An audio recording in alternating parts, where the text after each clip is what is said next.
الحمد لله نحمده ونستعينه ونستغفره ونؤمن به ونتوكل عليه ونعوذ بالله من شرور أنفسنا ومن سيئات أعمالنا من يهده الله فلا مضل له ومن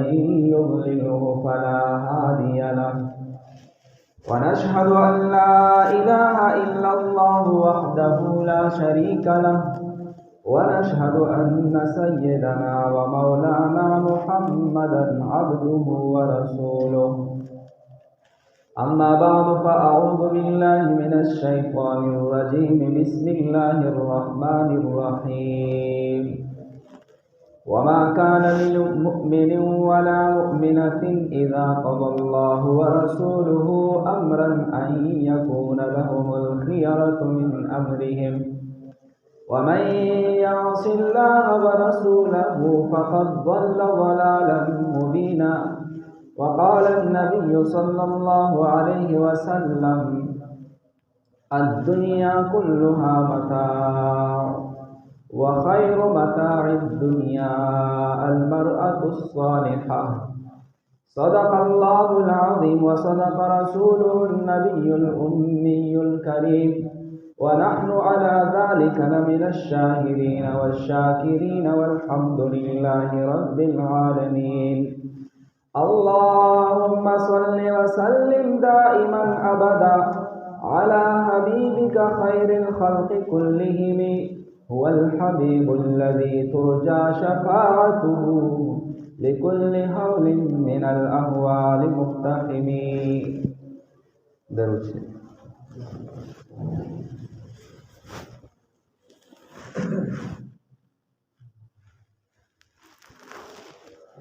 سامعین محترم، جیسا کہ آپ حضرات کو معلوم ہے، مارچ کا مہینہ جاری ہے اور آج اس مہینے کی 4 تاریخ ہے اور اس مہینے کی 8 تاریخ کو پورے عالم دنیا میں یوم حقوق نسواء، خواتین کے حقوق کے دن کے نام سے منایا جاتا ہے۔ تو آج اس پر روشنی ڈالیں گے کہ آیا جس طرح عالم اسلام کو بدنام کیا جاتا ہے اور اس پر زور دیا جاتا ہے کہ عورت اور خواتین کو حقوق دو، ہمارے ہاں جلوس نکالے جاتے ہیں کہ ہمیں حقوق دیے جائے، تو آیا شریعت اور عالم اسلام نے عورت کو اس کے جائز حقوق دیے ہیں یا نہیں؟ اور دوسرے اقوام جنہوں نے اس دن کو ایجاد کیا اور اس کی بنیاد رکھی، ان کے ہاں عورت کو ان کے شرعی حقوق، جائز حقوق مل چکے ہیں یا نہیں؟ اور آیا جس آزادی اور حقوق کی وہ بات کرتے ہیں وہی عورت کے صحیح حقوق ہے یا نہیں؟ تو سب سے پہلی بات یہ ہے کہ 8 مارچ کا جو دن منایا جاتا ہے حقوق نسواء کے لیے، اس دن کی بنیاد کیسے پڑی؟ تو سب سے پہلے 1975 میں میکسیکو کے اندر پہلی مرتبہ عورتوں نے ایک کانفرنس منعقد کی حقوق نسواء کے نام سے۔ پھر یہ تحریک چلی تو 1977 میں اقوام متحدہ کے جنرل اسمبلی نے اس پر ایک قرارداد اور ایک بل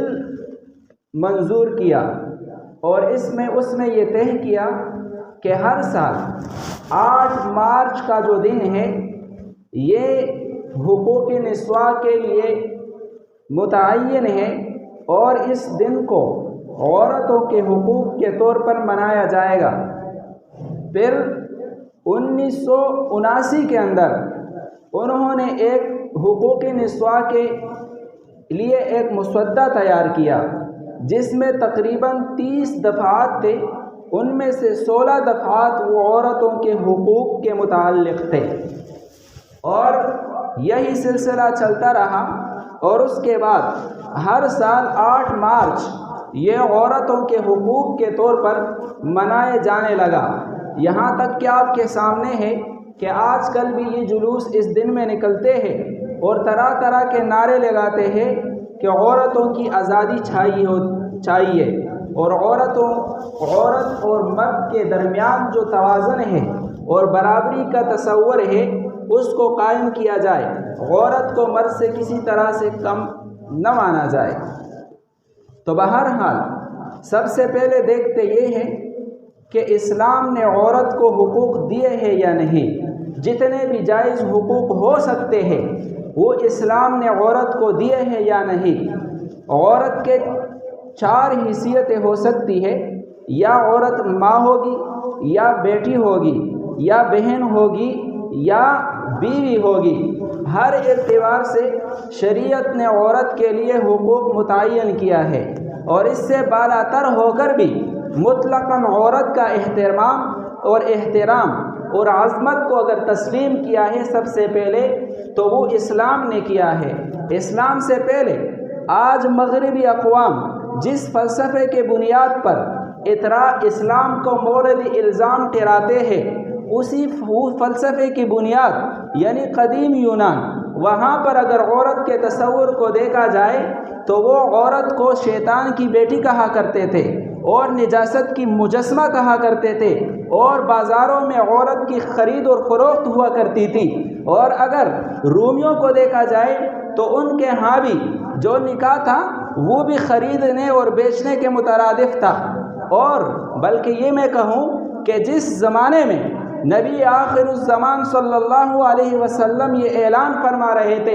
کہ الدنیا کلھا متاع وخیر متاع الدنیا المرأۃ الصالحہ، کہ لوگوں دنیا تو تمام ایک فائدے کی چیز ہے، لیکن بہترین سامان دنیا کی اگر ہے تو وہ نیک عورت ہے۔ حبب الی من دنیاکم اربع، کہا کہ تمہاری دنیا میں سے چند چیزیں مجھے مرغوب کی گئی ہے، اور ان میں سے ایک عورت ہے۔ عورت، ایک نبی آخر الزمان صلی اللہ علیہ وسلم جس وقت عورت کے حقوق کے لیے علم اٹھا رہے تھے، اسی وقت کلیسا سے یہ فتویٰ جاری ہو رہا تھا کہ عورت ایک حیوان ہے اور یہ بے روح ہے، عورت کے اندر روح ہی نہیں ہے، اور جانور، اور یہ کشمکش تھا کہ بھائی آیا عورت انسان ہی ہے یا انسان نما ایک جانور ہے جو صرف انسانوں کی، مردوں کی خدمت کے لیے پیدا کی گئی ہے۔ تو بہرحال یونان کو دیکھا جائے، رومیوں کو دیکھا جائے، اور اسی طرح اسلام سے پہلے عرب کو دیکھا جائے، بیٹی کے پیدائش پر وہ کیا کرتے؟ وَإِذَا بُشِّرَ أَحَدُهُمْ ظَلَّ وَجْهُهُ مُسْوَدًّا وَهُوَ كَظِيمٌ، کہ جب ان میں سے کسی ایک کو کہا جاتا کہ بھائی تیرے ہاں بیٹی کی پیدائش ہو گئی ہے، ظَلَّ اسْوَدَّ وَجْهُهُ، اس کی ظَلَّ وَجْهُهُ مُسْوَدًّا، اس کا چہرہ سیاہ ہو جاتا، وَهُوَ كَظِيمٌ، اور وہ اندر گٹا رہتا، اندر سے گٹا رہتا، يَتَوَارَى مِنَ الْقَوْمِ، وہ قوم سے چھپ کر منہ چھپا کر پیرا کرتا تھا کہ یار لوگ کہیں گے اس کے ہاں بیٹی پیدا ہو گئی ہے۔ بیٹی کو وہ اتنی ذلیل مخلوق تصور کرتے تھے کہ اپنے ہاں ہونے پر وہ شرم کرتے تھے اور لوگوں کو منہ نہیں دکھا سکتے تھے۔ یتوارا من القوم من سوء ام یدسہ فی التراب، یا جو ہے وہ کیا کرتا اگر لوگوں کو منہ دکھانا ہوتا تو اسی بیٹی کو وہ درگور کر لیتا تھا۔ تو قرآن نے اعلان کیا اور ایسے جھنجھوڑا اور عرب کے اس مزاج کو تبدیل کیا، وَإِذَا الْمَوْعُودَةُ سُئِلَتْ، لوگوں کو خبردار کیا کہ لوگوں یہ صرف دنیا نہیں ہے، قیامت کے دن جب یہی بچی اللہ کے سامنے آئے گی اور اللہ تعالیٰ اس سے پوچھے گا کہ بچی بتا تیرا کیا قصور تھا کہ تجھے تیرے والد نے درگور کیا تھا، تجھے معاشرہ برداشت نہیں کرتا تھا، تیرا قصور کیا تھا۔ تو ایسے جھنجھوڑنے والا انداز اللہ تعالیٰ نے قرآن میں اپنایا۔ تو عرب، اسلام سے پہلے عرب میں عورت کا یہ مقام تھا، اور اگر بدھ مت کو دیکھا جائے تو وہاں پر بھی عورت کی کوئی حیثیت نہیں تھی، کوئی حیثیت نہیں تھی، اور عورت کو وہ ایک جانور سے زیادہ حیثیت نہیں دیتے تھے۔ اور اگر ہندو مت کو دیکھا جائے تو وہاں پر بھی عورت کو جینے کا کوئی حق نہیں تھا، مذہبی تعلیم سے اس کو روک کر رکھا گیا تھا، وہ اس کے لیے ناجائز تھا، اور اگر خاوند مر جاتا تو عورت کو پھر جینے کا کوئی حق نہ ہوتا۔ اگر عورت جیتی رہتی اور مرنے کے لیے تیار نہ ہوتی خاوند کے ساتھ تو وہ کسی خوشی کی تقریب میں حاضر نہیں ہو سکتی تھی، اور اس پر ہر طرح کی پابندیاں اور اس کو منحوس سمجھا جاتا تھا۔ تو اسلام نے آ کر عورت کی عزت کو اجاگر کیا، اور قرآن نے کہا وَعَاشِرُوهُنَّ بِالْمَعْرُوفِ کہ مسلمانوں اگر تم اللہ پر یقین رکھتے ہو اور ایمان لاتے ہو تو عاشروہن بالمعروف، عورتوں کے ساتھ تم اچھی طریقے سے گزران کیا کرو۔ فَإِن كَرِهْتُمُوهُنَّ فَعَسَىٰ أَن تَكْرَهُوا شَيْئًا وَيَجْعَلَ اللَّهُ فِيهِ خَيْرًا كَثِيرًا۔ لوگوں اگر یہ عورتیں تمہارے گھروں میں آئے اور تمہیں کوئی بات ناگوار گزرے، کیونکہ عورت ہے وہ بھی انسان ہے، اس میں بھی کمی ہو سکتی ہے، تو اللہ تعالیٰ نے فرمایا تمہارا یہ پہچاننا، تمہارا اس کسی چیز کو ناگوار سمجھنا یہ تمہاری اپنی عقل کی بنیاد پر ہے، ہو سکتا ہے کہ اسی عورت کے اندر اللہ نے تمہارے لیے بہت سارے فائدے رکھے ہو، اس وجہ سے باوجود اس ناگواری کے اس کو برداشت کیا کرو، اس کو برداشت کیا کرو۔ اگر یہ عورت ماں کی روپ میں آتی ہے تو ایک صحابی رسول آتے ہیں اور کہتے یا رسول اللہ میں آیا ہوں ارید الجہاد، میں اللہ کے راستے میں جہاد کے لیے جا رہا ہوں۔ نبی کریم صلی اللہ علیہ وسلم نے فرمایا کہ کیا تیری ماں زندہ ہے؟ اس نے کہا جی ہاں یا رسول اللہ زندہ ہے، بوڑھی ہے، اس کو خدمت کی ضرورت ہے۔ نبی کریم صلی اللہ علیہ وسلم نے ارشاد فرمایا الزم رجلہا کہ اس کے پاؤں میں پڑ، اس کے پاؤں میں پڑ، اس کی خدمت کر، فسم الجنہ، جنت تجھے وہاں پر ملے گی، ماں کو قدموں میں ملے گی۔ اور شریعت نے بتایا کہ قیامت اس وقت تک نہیں آئے گی جس وقت تک لوگ ماؤں کو ذلیل نہیں سمجھیں گے، یعنی جب لوگ ماؤں کو ذلیل سمجھنے لگیں گے تو اللہ تعالیٰ قیامت برپا کر دیں گے۔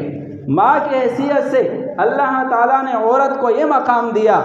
وَقَضَىٰ رَبُّكَ أَلَّا تَعْبُدُوا إِلَّا إِيَّاهُ وَبِالْوَالِدَيْنِ إِحْسَانًا کہ اللہ تعالیٰ توحید کے ساتھ والدین کے ساتھ اس نے سلوک کا بھی ذکر کرتے ہیں، اور جہاں پر شرک کا ذکر کرتے وہاں والدین کے ناحقوق اور ان کے ساتھ بے انصافی ہونے والی بے انصافی کا تذکرہ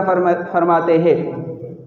وَبِالْوَالِدَيْنِ إِحْسَانًا إِمَّا يَبْلُغَنَّ عِندَكَ الْكِبَرَ أَحَدُهُمَا أَوْ كِلَاهُمَا فَلَا تَقُل لَّهُمَا أُفٍّ۔ قرآن کہتا ہے کہ جب یہی والدین تیرے بڑے ہو جائے اور کسی معاملے میں تجھ سے الجھ جائے تو آگے سے اف تک مت کہا کرو۔ کیا کسی اور شریعت، کسی اور مذہب اور ملت، کسی دنیا کی کسی اور قانون نے اتنا حق والدین کو دیا ہے، والدہ کو دیا ہے کہ اپنی اولاد اس کے سامنے باوجود یہ کہ والدین اور والدہ وہ ناجائز اور ناحق پر ہو اس تک اف نہ کر سکے؟ کسی بھی مذہب اور کسی بھی ملت نے یہ حق نہیں دیا۔ تو قرآن نے اور اسلام نے ماں کے روپ میں اگر عورت آئے اس کو یہ حقوق دیے، اور اس کے قدموں کے تلے جنت کو، اور کہا رسول اللہ صلی اللہ علیہ وسلم ہما جنتک او نارک، یہ والدین تیرے لیے یا جنت ہے یا تیرے لیے دوزخ ہے، اگر چاہے جنت میں داخل ہونا ہے ان کو راضی کر لے، جہنم میں جانا ہے ان کو ناراض کر لے۔ اور اگر یہ عورت بیٹی کے روپ میں آتی ہے تو نبی کریم صلی اللہ علیہ وسلم ارشاد فرماتے ہیں کہ جس کے ہاں بیٹی ہوئی فلم یعدھا، اس نے اس کو درگور نہ کیا، اس کو جینے کا حق دیا، ولم یہنھا، اور اس کی توہین بھی نہیں کی، ولم یؤثر ولدہ الذکر علیہا، اور اپنے نارینہ اولاد کو اس بیٹی پر ترجیح نہیں دی، ادخلہ اللہ الجنہ، اللہ تعالیٰ اس آدمی کو جنت میں داخل کرے گا۔ اور کہا کہ جس کے ہاں بیٹیاں ہو یا بہنیں ہو اور اس کی صحیح پرورش کرے یہاں تک کہ وہ بڑی ہو جائے، کہا کہ قیامت کے دن یہ آدمی آئے گا کہاتین، آپ علیہ السلام نے اشارہ فرمایا کہ جس طرح یہ دو انگلیاں ہیں کہ ان میں جو ہے آگے اور پیچھے ہونے کا، بڑے اور چھوٹے ہونے کا تو فرق ہے، مراتب کا تو فرق ہوگا، لیکن ہوں گے ساتھ ساتھ قیامت والے دن اور جنت میں۔ یہ پروانہ اگر دیا عورت کے حقوق کے ادا کرنے پر یہ شریعت نے دیا۔ اور اگر یہی عورت بیٹی کے روپ میں آتی ہے تو اسلام اس کو وراثت کا حق دیتا ہے کہ کسی اور مذہب میں اس اسلام سے پہلے کسی بھی مذہب نے، کسی بھی مسلک نے، کسی بھی ملت نے عورت کو یہ حق نہیں دیا تھا۔ اسلام نے آ کر بڑے شد و مت سے یہ حق عورت کا تسلیم کیا ہے۔ آج ہمارے لوگ بھی اس میں کوتاہی کرتے ہیں، لیکن اسلام نے یہ حق دیا ہے۔ اگر یہی عورت بہن کے روپ میں آتی ہے تو قرآن اس کے لیے بھی وراثت کا اعلان کرتا ہے، اور حدیث رسول اللہ فرماتی ہے کہ جس نے 3 بہنوں کی پرورش کر لی اور ان کی اچھی رعایت رکھی، اس قیامت کے دن ایسے آئے گا جیسے کہ یہ 2 انگلیاں ہیں، میں اور وہ قیامت کے دن اس طرح ہوں گے۔ اور اگر یہی عورت بیوی کی روپ میں آتی ہے تو نبی کریم صلی اللہ علیہ وسلم ارشاد فرماتے ہیں، خیرکم خیرکم لأہلہ وأنا خیرکم لأہلی، تم میں سے بہترین آدمی وہ ہوگا جو اپنے گھر والوں کے حق میں بہتر ہوگا، اور میں تم سب سے اپنے گھر والوں کے حق میں بہتر ہوں۔ تو گویا کہ انسان کامل مومن اور بہترین انسان اللہ اور رسول کی نظر میں تب بن سکتا ہے جب اپنے گھر والوں کے ساتھ ٹھیک رویہ رکھے۔ اور آج کل لوگ اعتراض کرتے ہیں کہ یہ عورت اگر بہن ہے یا بیٹی ہے تو اسلام اس کو آزادی کا حق نہیں دیتا، تعلیم کی آزادی اس کو نہیں دیتی۔ ہم دیکھتے ہیں کہ آیا شریعت نے یہ آزادی دی ہے یا نہیں۔ یہ مغربی لوگ اپنے آبا و اجداد کو دیکھیں، یونان اور روم کو دیکھیں کہ آیا انہوں نے تعلیم کا حق عورت کو دیا تھا یا اسلام نے دیا ہے۔ قدیم زمانے چاہے یونان ہو چاہے روم ہو، وہاں پر آپ کو عورت کون سی تعلیم یافتہ آپ کو فلسفی عورت نظر آتی ہے؟ جب اسلام کا دور آتا ہے تو سب سے پہلے ہم دیکھتے ہیں نبی کریم صلی اللہ علیہ وسلم کے زمانے میں تربیت یافتہ عورت ہے۔ سب سے بڑھ کر ہم حضرت عائشہ رضی اللہ تعالی عنہ کی بات کر لیں تو حضرت عائشہ رضی اللہ تعالی عنہ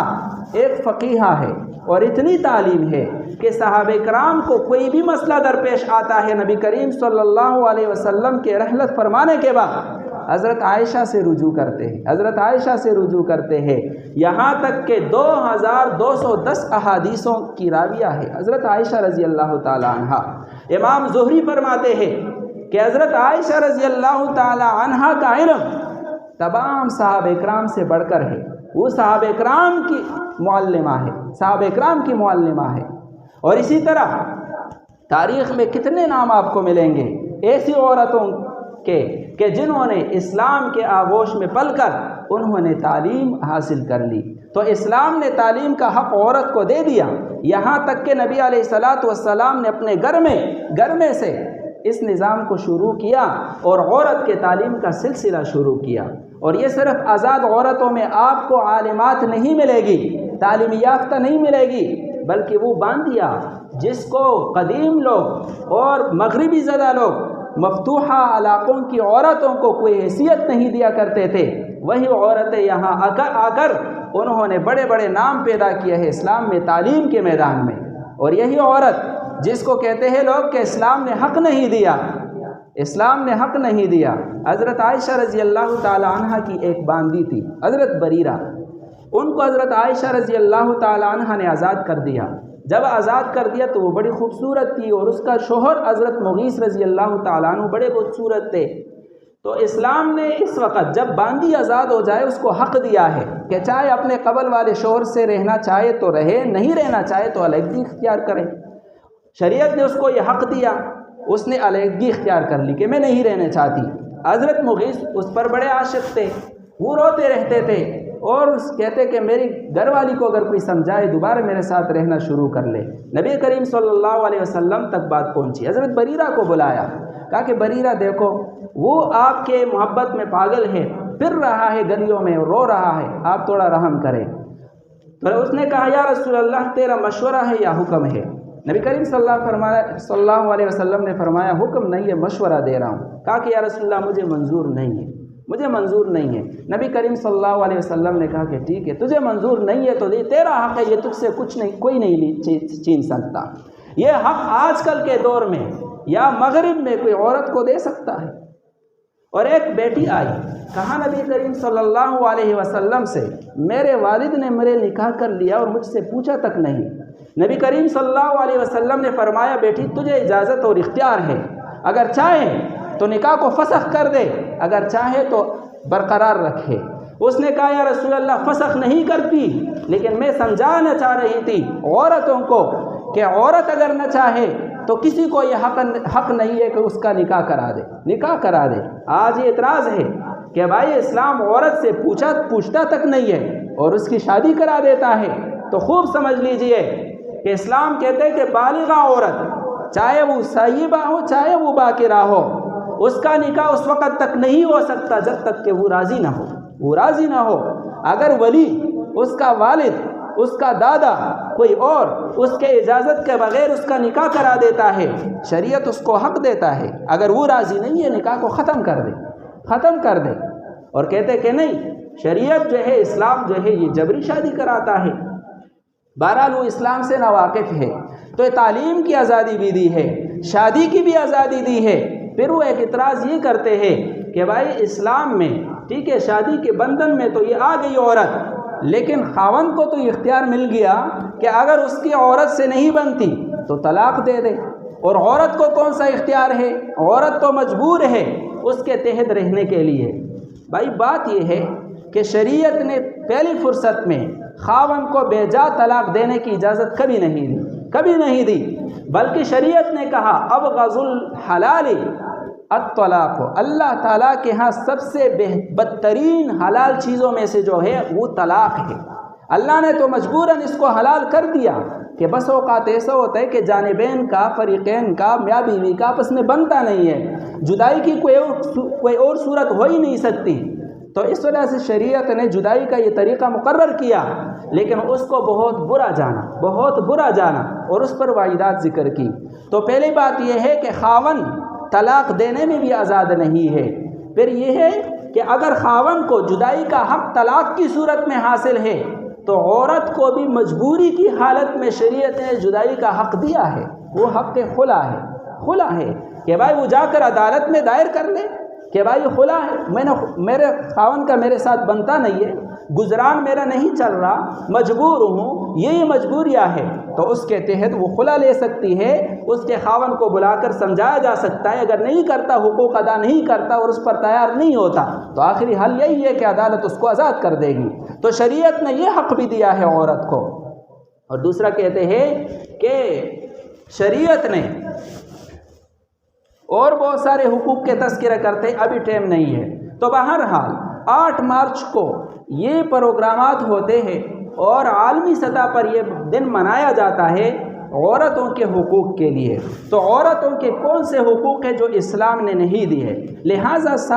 سیدھی بات یہ ہے کہ اگر عورتوں کے حقوق کی بات کی جائے اور ہمارے ملک میں یہ آواز اٹھائی جائے تو ان سے مطالبہ یہ ہے کہ عورت کے بہترین حقوق اگر موجود ہے تو اسلام میں موجود ہیں، لہٰذا تم ایسا کرو کہ اسلام کے نفاذ کا حق آواز اٹھا لو، اس کے لیے کہ بھائی اسلام نے عورت کو حقوق دیے ہیں، لہٰذا اسلام یہاں پر نافذ کرو، لہٰذا تاکہ عورت کو حقوق مل جائے۔ وراثت میں حق نہیں ملتا تو کیوں؟ شریعت نے تو دیا ہے، شریعت نے تو یہ حق دیا ہے۔ لوگ کوتاہی کرتے تو قانون بنایا جائے۔ اگر بیٹی کی شادی کے وقت، نکاح کرنے کے وقت بیٹی سے نہیں پوچھا جاتا تو غلطی ہے نا بھائی، شریعت نے تو حق دیا ہے، لوگ کیوں کوتاہی کرتے ہیں؟ قانون بنایا جائے۔ اگر تعلیم کی آزادی کی بات کی جائے تو کیوں لوگ اپنی بیٹیوں کو جاہل رکھتے ہیں؟ شریعت نے تو آزادی دی ہے حدود میں رہ کر، تو اگر بیٹی کی تعلیم سے وہ محروم ہے تو اس کے لیے قانون بنایا جائے، بھائی کیوں محروم رکھا جاتا ہے؟ یہ بات نہیں کی جاتی، بلکہ روڈوں پر نکل کر کہا جاتا ہے میرا جسم میری مرضی، کہا جاتا ہے کہ میں طلاق شدہ مگر خوش ہوں، کہا کہ شادی نہیں آزادی، کہا کہ بچے پیدا کرنے کے علاوہ اور بھی بہت کام ہیں۔ ان نعروں کا مطلب سوائے بے حیائی کے اور کچھ نہیں ہے۔ حقوق کا دروازہ دوسری طرف موجود ہے، حقوق کو حاصل کرنے کے لیے 100 دروازے ہیں۔ یہ جو کام ہے، چونکہ یہ مغرب سے، جیسے میں نے تاریخ بتا دی، 1975 سے اس کا سلسلہ شروع ہوا ہے، کہاں؟ مغرب سے، اور اقوام متحدہ نے بل پاس کر کے، مسودے تیار کر کے اس چیز کو ایجاد کیا ہے، تو انہوں نے اپنے معاشرے کو دیکھ کر کیا ہے نا، اسلام کو تو دیکھ کر نہیں کیا۔ اور کس لیے کیا ہے؟ بے حیائی پھیلانے کے لیے۔ کیا جب 1975 کے بعد یہ کام شروع ہوا ہے تو یہاں تو توڑا ہے، مغربی ممالک میں تو عروج پر ہے، کیا وہاں عورت کو حقوق مل چکے ہیں؟ کیا عورت وہ عروج پر انہوں نے پہنچا دی ہے؟ عورت کو انہوں نے ٹھیک ہے گھر سے باہر نکال دیا، اس کو بے حیا کر دیا، روڈوں پر اس کو لے آئے، ان کو دفاتر میں ملازم اور غلام بنا دیے، اور طرح طرح، یہاں تک کہ اس کے جسم کے اعضاء کو انہوں نے بیچ دیا۔ لیکن یہ تو حقوق نہ ہوئے، گھر سے ان کو نکال دیا لیکن حقوق ابھی بھی نہیں دیے۔ کیا یہ عورت پر ظلم نہیں ہے؟ دیکھو، ایک بات یہ ہے کہ عورت کے بعض فرائض ایسے ہیں کہ جس سے کوئی بھی معاشرہ عورت کو مستثنیٰ نہیں کر سکتے۔ ایک یہ ہے کہ اللہ تعالیٰ نے اس دنیا میں انسانیت کو آباد کرنا ہے، اس کے لیے سلسلہ کیا ہے کہ عورت بچے پیدا کرے گی، اور کوئی بھی معاشرہ، اسقاط حمل کی تاریخیں بھی چل رہی ہے، لیکن ابھی بھی مغربی 20 ممالک ایسے ہیں کہ وہ اس جرم کو جائز قرار دینے کے حق میں نہیں ہے۔ لہٰذا اس فریضے سے عورت کو کوئی بھی بری نہیں کر سکتا، کوئی بھی معاشرہ کر لے، 50 سال تک کر لے، جب انسانیت ختم ہونے لگے گی پھر مجبور ہوں گے۔ اسی طرح پھر اولاد کی پرورش ہے، اس سے عورت کو مبرہ کیا جا سکتا ہے؟ نہیں۔ گھر کے اور بچوں کے نظام کو سنبھالنا ہے، یہ بھی عورت کے ایسے حقوق ہے جس سے کوئی معاشرہ عورت کو بری نہیں کر سکتا۔ ابھی یہ حقوق بھی عورت ادا کرے اور یہ ذمہ داریاں بھی نبھائے، اور پھر اس سے دفتر میں کام بھی لیا جائے، اس سے مزدوری بھی کرایا جائے، اس سے گھر کے لیے خرچہ بھی برداشت کرایا جائے، تو کیا یہ عورت پر ظلم نہیں ہے؟ یہ عورت کا حق ہے یا عورت پر ظلم ہے؟ لہٰذا عورت کے حقوق وہی ہے جو اسلام نے دیے۔ تو بہرحال وہ آ کر نعرے ایسے لگائے جاتے ہیں اور ماحول ایسا ہوتا ہے کہ اس میں سوائے اس کے کہ بے حیائی ہی ان کا مطلوب ہے، کوئی اور مطلب نکلتا نہیں ہے۔ اب اس کو دیکھا جائے، میرا جسم میری مرضی، میرا جسم، میں کہتا ہوں میرا جسم، بھائی قرآن اور اللہ اور رسول کہتا ہے کہ جسم تیرا اپنا نہیں ہے، یہ تیرے پاس امانت ہے، تیرے پاس امانت ہے۔ اگر جسم اپنا ہوتا، انسان کی اپنی مرضی چلتی، تو خودکشی حلال ہو جاتی، اور بندے کو اپنے کسی عضو کا کاٹ کر کسی اور کو دینا، یہاں تک کہ آج کل مسئلہ چل رہا ہے کہ بھائی اعضاء کی پیوند کاری، ایک کا عضو دوسروں کو لگا دینا، یہ جائز ہے یا ناجائز؟ علماء اجازت نہیں دیتے کہ بھائی انسان کو کوئی اختیار نہیں ہے کہ اپنا کوئی عضو دوسرے کو دے دے۔ اگر اپنا جسم ہوتا تو مرضی چلتی، پھر یہ کہ اپنی مرضی، یہ بھی اسلام سے متصادم ہے۔ میں نے خطبے میں جو آیت پڑھی تھی، وَمَا كَانَ لِمُؤْمِنٍ وَلَا مُؤْمِنَةٍ إِذَا قَضَى اللَّهُ وَرَسُولُهُ أَمْرًا أَن يَكُونَ لَهُمُ الْخِيَرَةُ، کہ جو مؤمن اور مؤمنہ عورت ہے اور مؤمن مرد ہے، جب اللہ اور رسول کا فیصلہ آ جائے تو اس کے سامنے ان کا کوئی فیصلہ نہیں چلے گا۔ اللہ اور رسول کہتے ہیں کہ نبی کریم صلی اللہ علیہ وسلم کے ارشاد ہے، لا يَحْكُونُ أَحَدُكُمْ حَتَّى يَكُونَ هَوَاهُ تَبَعًا لِمَا جِئْتُ بِهِ، کہ تم میں سے کوئی آدمی اس وقت تک کامل مسلمان نہیں ہو سکتا جب تک کہ اپنی خواہشات کو میری شریعت کے تابع نہیں کرے گا۔ ابھی شریعت کہتی ہے کہ تیرے جسم پر شریعت کی